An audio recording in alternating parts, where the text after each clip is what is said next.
সুপ্রিয় দর্শক, ফৌজদারি মামলা দায়ের, তদন্ত, এনকোয়ারি আর বিচারের স্থান নিয়ে অনেকের মধ্যে রয়েছে একটি বড় ধরনের দ্বিধা বা সংশয়। এমন দ্বিধাগ্রস্ত অনেকে প্রায়শই এমন প্রশ্ন করে থাকেন যে অপরাধ যেখানে সংঘটিত হয় সেই এলাকার এখতিয়ারাধীন থানা কিংবা আদালতেই কি দায়ের করতে হবে সকল ফৌজদারি মামলা, কিংবা যেখানে অপরাধ সংঘটিত হয় সেই এলাকার বাইরের জেলায়ও কি মামলা দায়ের করা যায়। প্রিয় দর্শক, ফৌজদারি মামলা দায়ের, তদন্ত, এনকোয়ারি আর বিচারের স্থান নিয়ে বিদ্যমান এমন সংশয়টি দূর করার উদ্দেশ্যেই আমরা নির্মাণ করেছি এই এপিসোডটি। আমরা আশা করি এপিসোডটি দেখার পর সংশ্লিষ্ট সকলেই এই বিষয়ে পেয়ে যাবেন একটি পরিষ্কার ধারণা। আর এমন ধারণা পেতে হলে আমাদের সঙ্গে থাকুন পুরোটা সময়। আমরা প্রথমেই জানিয়ে দিচ্ছি যে কোড অফ ক্রিমিনাল প্রসিডিওর তথা ফৌজদারি কার্যবিধির ১৫তম অধ্যায়ের ১৭৭ থেকে ১৮৯ ধারায় of the jurisdiction of the criminal courts in inquiries and trials তথা ইনকোয়ারি ও বিচারের ক্ষেত্রে ফৌজদারি আদালতের এখতিয়ার শিরোনামে সন্নিবেশিত করা হয়েছে ফৌজদারি মামলার ইনকোয়ারি ও বিচারের স্থান সম্পর্কিত বিধানাবলী। এই এপিসোডের আলোচ্য বিষয়ে সম্যক জ্ঞান লাভ করতে হলে আমাদেরকে কম বেশি জানতে হবে এই ধারাগুলোর মধ্যে প্রাসঙ্গিক ধারাগুলোতে বর্ণিত বিধানগুলো সম্পর্কে। চলুন তাহলে প্রবেশ করা যাক প্রাসঙ্গিক ধারাগুলোর বিস্তারিত আলোচনায়। আলোচনায় প্রবেশ করার পূর্বে আমরা জানিয়ে রাখছি যে অধ্যায়টির নাম সহ প্রাসঙ্গিক ধারাগুলোর শিরোনাম ও গর্ভে ইনকোয়ারি অর ট্রায়াল তথা ইনকোয়ারি বা বিচার অভিব্যক্তিটির উল্লেখ করা হলেও সেখানে মামলা দায়ের সহ তদন্তের কথা উল্লেখ করা হয়নি সুনির্দিষ্টভাবে। এই বিষয়ে খেয়াল রাখতে হবে যে কোড অফ ক্রিমিনাল প্রসিডিওর তথা ফৌজদারি কার্যবিধির ৪ ধারার কে দফায় বিধৃত ইনকোয়ারির সংজ্ঞায় বলা হয়েছে, Inquiry includes every inquiry other than a trial conducted under the code by a magistrate or court. অর্থাৎ ইনকোয়ারি বলতে ম্যাজিস্ট্রেট বা আদালত কর্তৃক এই কোডের অধীন পরিচালিত বিচার ব্যতীত অন্যান্য প্রতিটি ইনকোয়ারিকে বোঝাবে। তার মানে হচ্ছে মামলা দায়ের, তদন্ত, অপরাধ আমলে নেওয়া এবং আসামি বা আসামিদেরকে আদালতে হাজির করা সহ মামলা বিচারের জন্য প্রস্তুত করা পর্যন্ত সমস্ত কার্যক্রমই ইনকোয়ারির অন্তর্ভুক্ত। সুতরাং ১৭৭ থেকে ১৮৯ ধারাসমূহের মধ্যে প্রাসঙ্গিক ধারাসমূহের শিরোনাম ও গর্ভে মামলা দায়ের ও তদন্তের কথা সুনির্দিষ্টভাবে উল্লেখ না করা হলেও ইনকোয়ারি অভিব্যক্তিটির দ্বারা মামলা দায়ের থেকে তদন্ত, অপরাধ আমলে নেওয়া ইত্যাদি সকল কার্যক্রমকে অন্তর্ভুক্ত করে। সুপ্রিয় দর্শক, এবার আমরা যাচ্ছি প্রাসঙ্গিক ধারাগুলোর বিস্তারিত আলোচনায়। ইনকোয়ারি ও বিচারের স্থান সম্পর্কে একটি সাধারণ বিধান বিধৃত করা হয়েছে কোড অফ ক্রিমিনাল প্রসিডিওর তথা ফৌজদারি কার্যবিধির ১৭৭ ধারায়, যেখানে বলা হয়েছে সাধারণত প্রতিটি অপরাধের ইনকোয়ারি ও বিচার এমন আদালত কর্তৃক অনুষ্ঠিত হবে যে আদালতের আঞ্চলিক এখতিয়ারের মধ্যে সেটি সংঘটিত হয়। ধারাটিতে অর্ডিনারিলি বা সাধারণত শব্দটি ব্যবহারের মাধ্যমে বিধানটিকে একটি সার্বজনীন বিধান হিসেবে তুলে ধরা হয়েছে। অর্থাৎ ব্যতিক্রম বিধান না থাকলে সকল অপরাধের ক্ষেত্রে অপরাধ যেখানে সংঘটিত হবে সেটির ইনকোয়ারি ও বিচারও অনুষ্ঠিত হবে সেখানে। তার মানে হচ্ছে যে জেলার মধ্যে অপরাধ সংঘটিত হবে সেই জেলায় অবস্থিত আদালতে উক্ত অপরাধের ইনকোয়ারি ও বিচার অনুষ্ঠিত হবে।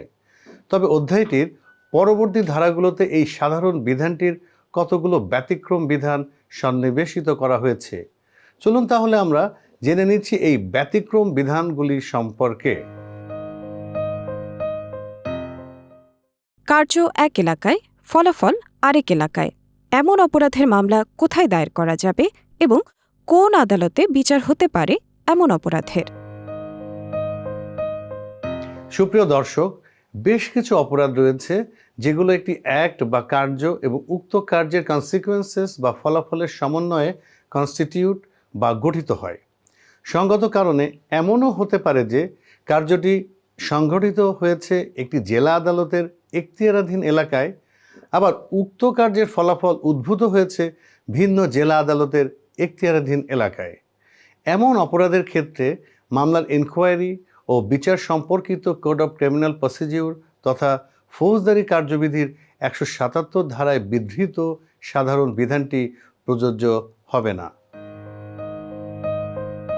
এমন অপরাধের ইনকোয়ারি বা বিচারের স্থানের বিষয় বলা হয়েছে কোডটির ১৭৯ ধারায়, যেখানে বলা হয়েছে কোনো কার্য করা এবং উক্ত কার্যের ফলাফল বা পরিণতির কারণে কোনো ব্যক্তি কোনো অপরাধ সংঘটনের দায়ে অভিযুক্ত হলে যে আদালতের আঞ্চলিক এখতিয়ারের মধ্যে এরূপ কার্য করা হয়েছে অথবা উক্ত কার্যের ফলাফল বা পরিণতি উদ্ভূত হয়েছে সেই আদালতে অনুষ্ঠিত হতে পারে এরূপ অপরাধের ইনকোয়ারি ও বিচার। উল্লেখ্য যে ধারাটির শেষে 4টি উদাহরণ দেওয়া হয়েছে, যেগুলোর মাধ্যমে এই বিধানটি সম্পর্কে আরও পরিষ্কার ধারণা পাওয়া যাবে।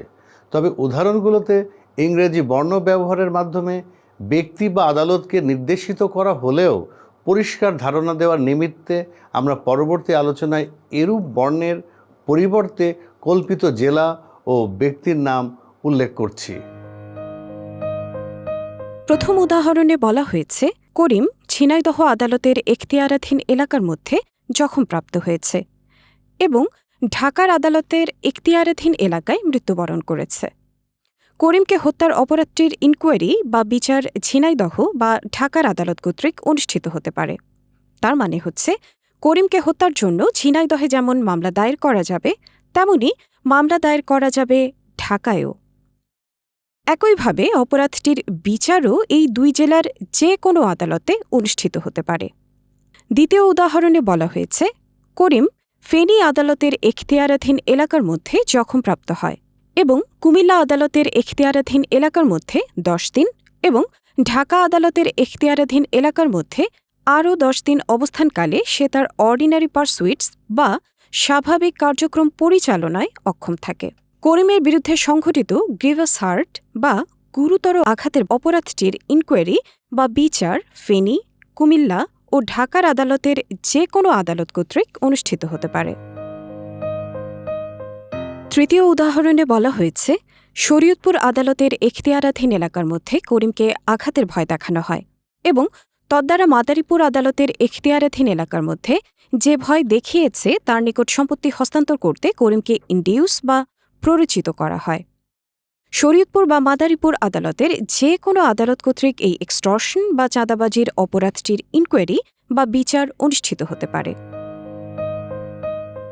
আর চতুর্থ উদাহরণটিতে বলা হয়েছে করিম ঢাকায় জখমপ্রাপ্ত হয় এবং উক্ত আঘাতের ফলশ্রুতিতে চট্টগ্রামে মৃত্যুবরণ করে। করিমকে খুনের অপরাধের ইনকোয়ারি বা বিচার চট্টগ্রামেও হতে পারে। অর্থাৎ উদাহরণটিতে বলা হচ্ছে করিমকে যেহেতু ঢাকায় আঘাত করা হয়েছে সেহেতু ১৭৭ ধারার বিধান মোতাবেক অপরাধটির ইনকোয়ারি বা বিচার যেমন ঢাকায় হতে পারে, তেমনি করিম চট্টগ্রামে মৃত্যুবরণ করায় ১৭৯ ধারার বিধান মোতাবেক চট্টগ্রামেও হতে পারে উক্ত অপরাধের ইনকোয়ারি বা বিচার। খেয়াল করে দেখুন, এই 4টি উদাহরণের মধ্যে উল্লেখিত খুন, গুরুতর আঘাত ও চাঁদাবাজির অপরাধগুলো একটি করে কার্য এবং উক্ত কার্যসমূহের ফলাফলের সমন্বয়ে গঠিত হয়েছে। সুতরাং এমন অপরাধের এনকোয়ারি বা বিচারের ক্ষেত্রে কোড অফ ক্রিমিনাল প্রসিডিউর তথা ফৌজদারি কার্যবিধির ১৭৯ ধারার বিধানটি প্রযোজ্য হবে। অর্থাৎ এমন কার্য যেখানে সংঘটিত হবে সেখানেও যেমন অপরাধটির এনকোয়ারি বা বিচার হতে পারে, আবার যেখানে ফলাফল উদ্ভূত হবে সেখানেও হতে পারে এমন অপরাধের এনকোয়ারি বা বিচার। তবে ঘটনাস্থল পরিদর্শন, আসামি গ্রেফতার, অপরাধ সংশ্লিষ্ট আলামত উদ্ধার ও প্রাথমিক সাক্ষ্য প্রমাণ সংগ্রহকরণ সহ মামলার সুষ্ঠু তদন্তের স্বার্থে কার্যটি যেখানে সংঘটিত হয় সেখানেই সাধারণত মামলা দায়ের, তদন্ত ও বিচার অনুষ্ঠিত হয়ে থাকে। কোনো কার্য যখন একটি অপরাধের সাথে সম্পর্কিত হওয়ার কারণে অপরাধ বলে গণ্য হয়, এমন অপরাধের মামলা কোথায় দায়ের করা যাবে এবং কোন আদালতে বিচার হতে পারে এমন অপরাধের। সুপ্রিয় দর্শক, এমন বেশ কিছু কার্য রয়েছে যেগুলো একটি অপরাধের সাথে সম্পর্কিত হওয়ার কারণে অপরাধ হিসেবে গণ্য হয়। উদাহরণস্বরূপ, কোনো ব্যক্তিকে খুন করার জন্য কেউ একজন অপর কাউকে প্ররোচিত করে এবং উক্ত প্ররোচনার ফলশ্রুতিতে প্ররোচিত খুনটি সংঘটিত হয়। সেক্ষেত্রে এই খুনের অপরাধের সাথে সম্পর্কিত হওয়ার কারণে প্ররোচনার কার্যটিও অপরাধ বলে গণ্য হয়। এমন অপরাধের ক্ষেত্রে মামলার ইনকোয়ারি ও বিচার সম্পর্কিত কোড অফ ক্রিমিনাল প্রসিডিওর তথা ফৌজদারি কার্যবিধির 177 ধারায় বিধৃত সাধারণ বিধানটি প্রযোজ্য হবে না। এমন অপরাধের ইনকোয়ারি বা বিচারের স্থানের বিধান সন্নিবেশিত করা হয়েছে কোডটির 180 ধারায়, যেখানে বলা হয়েছে যখন কোনো কার্য অন্য একটি কার্য বা অপরাধের সাথে সম্পর্কিত হওয়ার কারণে অপরাধ বলে গণ্য হয়, সেক্ষেত্রে যে আদালতের এখতিয়ারাধীন এলাকার মধ্যে এরূপ কার্যের একটি সংঘটিত হয়, সেই আদালতে এমন অপরাধের ইনকোয়ারি বা বিচার অনুষ্ঠিত হতে পারে। সুপ্রিয় দর্শক, ধারাটিতে ব্যবহৃত ভাষা জটিল প্রকৃতির বিধায় ধারাটিতে সন্নিবেশিত 3টি উদাহরণ আমরা তুলে ধরছি এখানে, যে উদাহরণগুলোর মাধ্যমে এই বিধানটি সম্পর্কে পাওয়া যাবে আরও পরিষ্কার ধারণা। ধারাটির প্রথম উদাহরণে বলা হয়েছে যে আদালতের এখতিয়ারাধীন এলাকার মধ্যে কোনো অপরাধ সংঘটনের জন্য কাউকে অ্যাবেট বা প্ররোচিত করা হয় সেই আদালতে, অথবা যে আদালতের এখতিয়ারাধীন এলাকার মধ্যে প্ররোচিত অপরাধটি সংঘটিত হয় সেই আদালতে প্ররোচনার অপরাধটির ইনকোয়ারি বা বিচার অনুষ্ঠিত হতে পারে। দ্বিতীয় উদাহরণে বলা হয়েছে যে আদালতের আঞ্চলিক এখতিয়ারের মধ্যে চুরি সংঘটিত হয়, অথবা যে আদালতের আঞ্চলিক এখতিয়ারের মধ্যে চোরাই মাল অসৎভাবে গ্রহণ করা হয় বা দখলে রাখা হয়, সেই আদালত দুটির যে কোনো একটিতে চোরাই মাল গ্রহণ করা বা দখলে রাখা বিষয়ক অপরাধের ইনকোয়ারি বা বিচার অনুষ্ঠিত হতে পারে। আর তৃতীয় উদাহরণে বলা হয়েছে বেআইনিভাবে কোনো ব্যক্তিকে লুকিয়ে রাখার ক্ষেত্রে, যা কিডন্যাপ বলে পরিচিত, যে আদালতের এখতিয়ারাধীন এলাকার মধ্যে উক্ত ব্যক্তিকে বেআইনিভাবে লুকিয়ে রাখা হয়েছে, অথবা যে আদালতের আঞ্চলিক এখতিয়ারের মধ্যে কিডন্যাপ সংঘটিত হয়েছে, এরূপ যে কোনো আদালতে এমন অপরাধের ইনকোয়ারি ও বিচার অনুষ্ঠিত হতে পারে। খেয়াল করে দেখুন, ধারাটিতে অপরাধ সংগঠনের জন্য প্ররোচনা দান, চোরাই মাল গ্রহণ করা বা দখলে রাখা এবং কিডন্যাপের পর কাউকে কোথাও বেআইনিভাবে লুকিয়ে রাখার 3টি উদাহরণ দেওয়া হয়েছে। এগুলোর কোনোটিই কিন্তু মূল অপরাধ নয়, বরং এগুলো যথাক্রমে প্ররোচিত অপরাধ, সংঘটিত হওয়া বা উদ্যোগ গ্রহণ, চুরি ও কিডন্যাপের অপরাধের সাথে সম্পৃক্ত হওয়ার কারণে অপরাধ বলে গণ্য হয়। আর এমন অপরাধের বিষয়ে কোড অফ ক্রিমিনাল প্রসিডিওর তথা ফৌজদারি কার্যবিধির 180 ধারায় বলা হয়েছে, যেখানে মূল অপরাধ সংঘটিত হবে সেই আঞ্চলিক এখতিয়ারাধীন আদালতে, কিংবা যেখানে মূল অপরাধ সম্পর্কিত কার্যগুলো সংঘটিত হবে সেই আঞ্চলিক এখতিয়ারাধীন আদালতে এমন অপরাধের ইনকোয়ারি বা বিচার হতে পারে।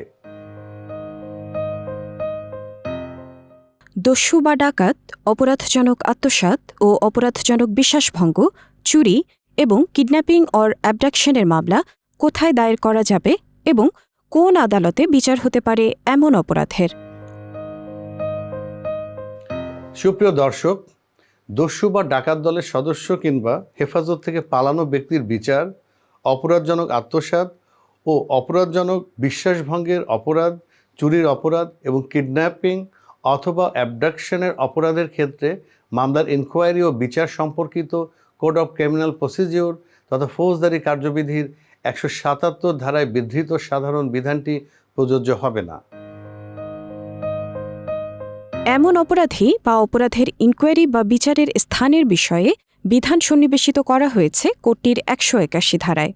ধারাটির 1 উপধারায় বলা হয়েছে দস্যু হওয়া, দস্যু হয়ে খুন করা, ডাকাতি করা, খুনসহ ডাকাতি করা, ডাকাত দলের সাথে যুক্ত হওয়া অথবা হেফাজত থেকে পলায়নের অপরাধে অভিযুক্ত ব্যক্তি যে আদালতের আঞ্চলিক এখতিয়ারের মধ্যে অবস্থান করে সেই আদালতে এরূপ ব্যক্তির ইনকোয়ারি বা বিচার অনুষ্ঠিত হতে পারে।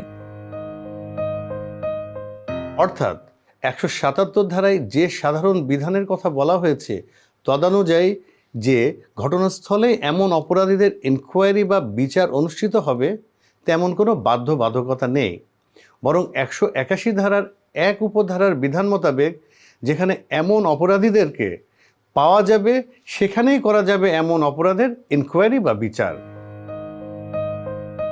আবার ধারাটির 2 উপধারায় বলা হয়েছে criminal misappropriation and criminal breach of trust তথা অপরাধজনক আত্মসাৎ ও অপরাধজনক বিশ্বাসভঙ্গের অপরাধের ইনকোয়ারি বা বিচার এমন আদালতে হতে পারে যে আদালতের আঞ্চলিক এখতিয়ারের মধ্যে অভিযুক্ত ব্যক্তি কর্তৃক অপরাধ বিষয়ক সম্পত্তির যে কোনো অংশ গৃহীত হয় বা দখলে রাখা হয় অথবা অপরাধ সংঘটিত হয়। উদাহরণস্বরূপ, প্রতারণার মাধ্যমে অভিযুক্ত ব্যক্তি অভিযোগকারীর নিকট হতে নারায়ণগঞ্জে টাকা ধার নেয়। পরবর্তীকালে অভিযুক্ত ব্যক্তি নেত্রকোনায় উক্ত লেনদেন অস্বীকার করে কিংবা টাকা ফেরত প্রদানে অস্বীকৃতি জ্ঞাপন করে। 181 ধারা 2 উপধারার বিধান মোতাবেক নারায়ণগঞ্জ বা নেত্রকোনার আদালতে এরূপ অপরাধের ইনকোয়ারি বা বিচার অনুষ্ঠিত হতে পারে। পাশাপাশি থেফট বা চুরির অপরাধের বিষয়ে ধারাটির 3 উপধারায় বলা হয়েছে, চুরির অপরাধ অথবা চুরি বা চোরাই সম্পত্তির দখলকে অন্তর্ভুক্ত করে এমন যে কোনো অপরাধের ইনকোয়ারি বা বিচার এমন আদালত কর্তৃক হতে পারে যে আদালতের আঞ্চলিক এখতিয়ারের মধ্যে এমন অপরাধ সংঘটিত হয় অথবা চোর কর্তৃক চোরাই সম্পত্তির দখল রাখা হয় অথবা চোরাই মর্মে জেনেও অপর কোনো ব্যক্তি কর্তৃক এরূপ সম্পত্তি গ্রহণ করা হয় বা দখলে রাখা হয়। এখানে খেয়াল করে দেখুন, 180 ধারায় প্রদত্ত দ্বিতীয় উদাহরণে চোরাই মাল গ্রহণ করা বা দখলে রাখার অপরাধের বিষয়ে বলা হয়েছে, আর 181 ধারার 3 উপধারায় বলা হয়েছে চুরির অপরাধের বিষয়ে। তবে দুটি বিধান থেকে স্পষ্টত দেখা যায় যে চুরি যেখানে সংঘটিত হয় সেখানে অথবা চোরাই মাল যেখানে পাওয়া যায় সেখানে অনুষ্ঠিত হতে পারে এমন দুটি অপরাধের ইনকোয়ারি ও বিচার। এছাড়া ধারাটির 4 উপধারায় বলা হয়েছে কিডন্যাপিং অর অ্যাবডাকশন তথা অপবাহন বা অপহরণের অপরাধের ইনকোয়ারি বা বিচার এমন আদালত কর্তৃক অনুষ্ঠিত হতে পারে যে আদালতের আঞ্চলিক এখতিয়ারের মধ্যে কোনো ব্যক্তি অপহৃত হয় অথবা অপহৃত ব্যক্তিকে বহন করা হয় বা লুকিয়ে বা আটক রাখা হয়। খেয়াল করে দেখুন, 180 ধারায় বর্ণিত তৃতীয় উদাহরণে কিডন্যাপের পর কোনো ব্যক্তিকে লুকিয়ে রাখার অপরাধের বিষয়ে বলা হয়েছে, আর 181 ধারার 4 উপধারায় উক্ত অপরাধটি সহ কিডন্যাপ বা অ্যাবডাকশনের অপরাধ এবং যে আদালতের এখতিয়ারাধীন এলাকার মধ্য দিয়ে অপহৃত ব্যক্তিকে বহন করা হয় সেই এলাকাকেও অন্তর্ভুক্ত করা হয়েছে। অর্থাৎ কিডন্যাপ বা অ্যাবডাকশনের অপরাধ সহ অপহৃত ব্যক্তিকে বহন করা বা লুকিয়ে রাখার অপরাধের ক্ষেত্রে এই 3টি ঘটনা যেখানে যেখানে সংঘটিত হয় এমন যে কোনো একটি এলাকার আদালতে এরূপ অপরাধসমূহের ইনকোয়ারি বা বিচার অনুষ্ঠিত হতে পারে। অপরাধের ঘটনাস্থল অনিশ্চিত হলে কোথায় মামলা দায়ের করা যাবে এবং কোন আদালতে বিচার হতে পারে এমন অপরাধের? সুপ্রিয় দর্শক, কোনো কোনো সময় দেখা যায় অপরাধের স্থান বা ঘটনাস্থল অনিশ্চিত অথবা অপরাধের স্থান কেবল একটি জেলার মধ্যে সীমাবদ্ধ নয় অথবা অপরাধটি চলমান রয়েছে কিংবা কয়েকটি কার্যের সমন্বয়ে অপরাধ গঠিত হয়। এরূপ ক্ষেত্রে কোথায় হতে পারে এমন অপরাধের ইনকোয়ারি ও বিচার? এরূপ অপরাধের বিষয়ে কোড অফ ক্রিমিনাল প্রসিডিওর তথা ফৌজদারি কার্যবিধির 182 ধারায় বলা হয়েছে, যখন কয়েকটি স্থানীয় এলাকার মধ্যে কোনটিতে অপরাধ সংঘটিত হয়েছে সে সম্পর্কে নিশ্চিত হওয়া যায় না অথবা যেখানে একটি অপরাধ আংশিকভাবে এক এলাকায় এবং আংশিকভাবে অন্য এলাকায় সংঘটিত হয় অথবা যেখানে একটি অপরাধ চলমান এবং একাধিক এলাকায় সংঘটিত হচ্ছে অথবা যেখানে এটি বিভিন্ন এলাকায় সম্পাদিত কয়েকটি কার্যের সমন্বয়ে গঠিত হয়, সেক্ষেত্রে এই সকল এলাকার এখতিয়ারবান যে কোনো আদালতে এরূপ অপরাধের ইনকোয়ারি বা বিচার অনুষ্ঠিত হতে পারে। জার্নি বা ভ্রমণের সময় সংঘটিত অপরাধের মামলা কোথায় দায়ের করা যাবে এবং বিচার করতে পারবে কোন আদালত?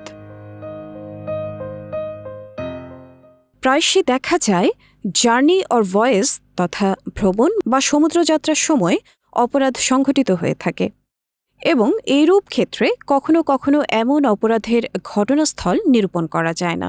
তেমনি ভ্রমণের সময় অভিযোগ দায়ের করারও সুযোগ থাকে না অধিকাংশ ক্ষেত্রে।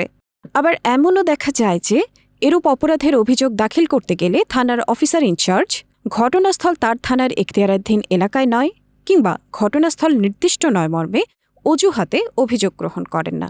যার ফলশ্রুতিতে এরূপ অপরাধের ক্ষেত্রে কোন এলাকায় মামলা দায়ের করতে হবে কিংবা কোন এলাকার আদালতে অনুষ্ঠিত হতে পারে এমন অপরাধের বিচার, এই নিয়ে একটি সংশয় আছে অনেকের মধ্যেই।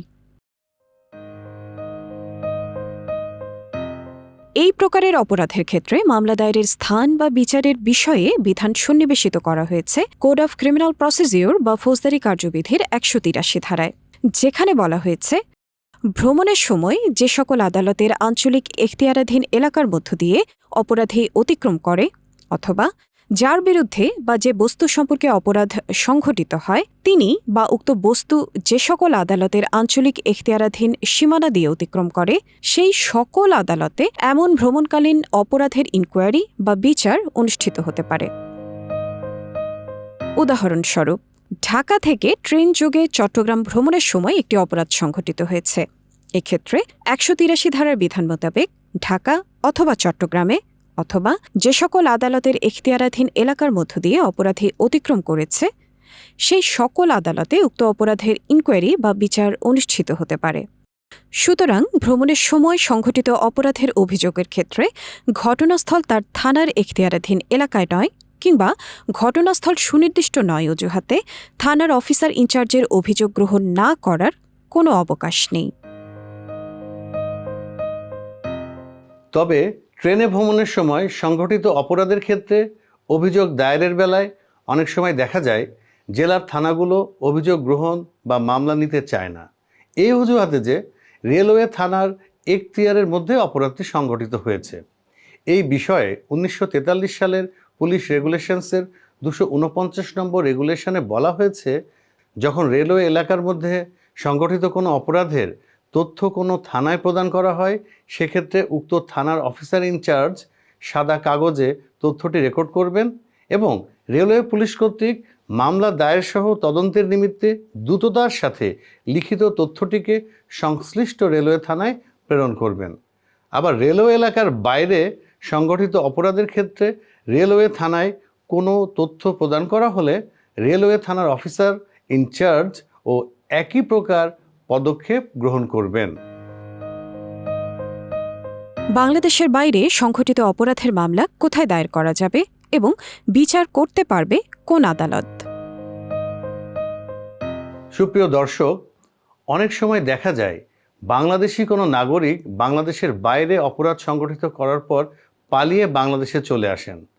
বিদেশে সংগঠিত অপরাধ যদি বাংলাদেশে বলবৎ ১৮৬০ সালের পেনাল কোড বা দণ্ডবিধি মোতাবেক অপরাধ বলে গণ্য হয়, সেক্ষেত্রে পেনাল কোডের ৩ ধারার বিধান মোতাবেক বাংলাদেশের বাইরে সংগঠিত অপরাধের ক্ষেত্রেও পেনাল কোডটি প্রযোজ্য হবে। কিন্তু প্রশ্ন হচ্ছে যে বাংলাদেশের বাইরে সংগঠিত অপরাধের ইনকোয়ারি বা বিচার অনুষ্ঠিত হবে বাংলাদেশের কোন এলাকার আদালতে? এই বিষয়ক বিধান সন্নিবেশিত করা হয়েছে কোড অফ ক্রিমিনাল প্রসিডিউর বা ফৌজদারি কার্যবিধির ১৮৮ ধারায়, যেখানে বলা হয়েছে যখন বাংলাদেশের কোনো নাগরিক বাংলাদেশের বাইরে যে কোনো স্থানে কোনো অপরাধ সংঘটিত করে অথবা যখন কোনো ব্যক্তি বাংলাদেশে রেজিস্টার্ড কোনো জাহাজ বা বিমানে কোনো অপরাধ সংঘটিত করে, উক্ত জাহাজ বা বিমান যেখানেই থাকুক না কেন তাকে বাংলাদেশের যেখানে পাওয়া যাবে সেই এলাকায় তার বিরুদ্ধে ব্যবস্থা গ্রহণ করা যাবে, অর্থাৎ এরূপ অপরাধের ইনকোয়ারি বা বিচার করা যাবে। তবে এরূপ অপরাধের ইনকোয়ারি ও বিচারের ক্ষেত্রে একটি শর্ত জুড়ে দেওয়া হয়েছে ধারাটিতে, যেখানে বলা হয়েছে সরকারের অনুমতি ছাড়া এমন কোনো অপরাধের ইনকোয়ারি বাংলাদেশে করা যাবে না। সুপ্রিয় দর্শক শ্রোতা, এই হচ্ছে ফৌজদারি মামলা দায়ের, তদন্ত, ইনকোয়ারি বা বিচারের স্থান বিষয়ক আমাদের বিস্তারিত পরিবেশনা। আমরা আশা করি এপিসোডটি থেকে আপনারা এই গুরুত্বপূর্ণ বিষয়ে লাভ করেছেন একটি স্পষ্ট ধারণা। বিদায় নিচ্ছি আমরা এখানেই। সবাই নিরাপদ থাকুন আর যুক্ত থাকুন ল টিউব বিডির সঙ্গে আমাদের এই শ্রান্তিহীন পথ চলায়।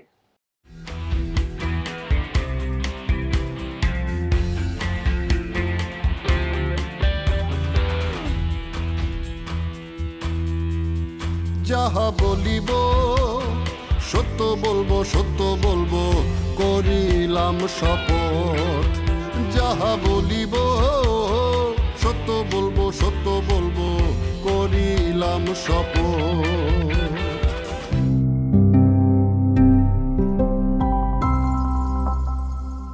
Law Tube PD, let our experience be your guide.